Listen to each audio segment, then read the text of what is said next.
හත ශ්‍රේණියේ ළමයින්ට වැදගත් වෙන සියවස දශකයේ කාරණාවේ සියවසක දශකයක ආරම්භයේ සංසාරය. වැඩ ප්‍රශ්න විදිහට අපි තව කෙටියෙන් අපි බලමු කොහොමද මේක අපි හොයාගන්නේ කියලා. එහෙනම් මෙන්න දශකයක ආරම්භක දිනය සහ අවසන් වන දිනය අපිට තියෙනවා පළවෙනි එක 182 වන දශකය. මේකෙදි කරන්නේ ආරම්භක දිනය හොයනකොට මෙන්න මේ සංඛ්‍යාවෙන් එකක් අඩු කරන්න 181යි අපි අගට දානවා 1. අගට දානවා එක දශකයක් නිසා අවුරුදු 10ක කාල සීමාවක් අගට දානවා 1. ඒකේ 1යි 1ෙන් තමයි මේක ආරම්භ වෙන්නේ. ඊට පස්සේ අවසන් දිනය හොයන්නේ මේ සංඛ්‍යාව එහෙම්මම දානවා 182 අගට දානවා 0.1231.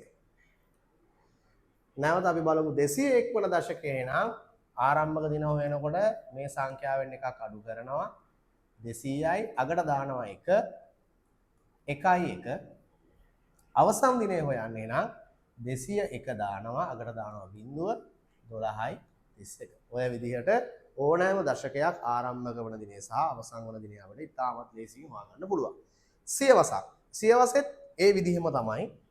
හැබැයි මේ අගට දාන ඉලක්කම විතරයි වෙනස් වෙන්නේ. එහෙනම් ආරම්භක දිනේ හොයනවා නම් අපි 18 එකක් අඩු කරනවා. 18 වන සියවස 17යි. සියවසක් කියන්නේ අවුරුදු 100ක්. අපි 10 නිසා තමයි එක ඉලක්කමක් භාවිතා කරේ. සියවසක් කියන්නේ එහෙනම් අවුරුදු 100ක් එහෙනම් ඉලක්කම් දෙකක් භාවිතා කරනවා. අගට දානවා 0.1. 1යි 1ෙන් තමයි ආරම්භ වෙන්නේ. එහෙනම් අවසන් වෙන්නේ 18 දානවා 0.2.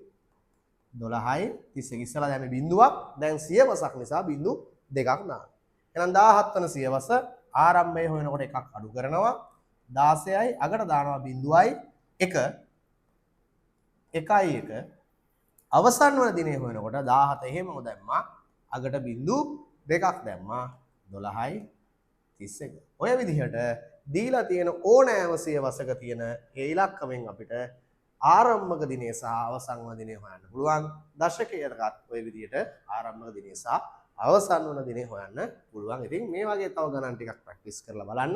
එතකොට ඊටාම පහසුවෙන් ඕනෑම වෙලාවක සියවසක් දශකයක් ආරම්භක දිනේ සහ අවසන් වන දිනේ හොයාගන්න පුළුවන්.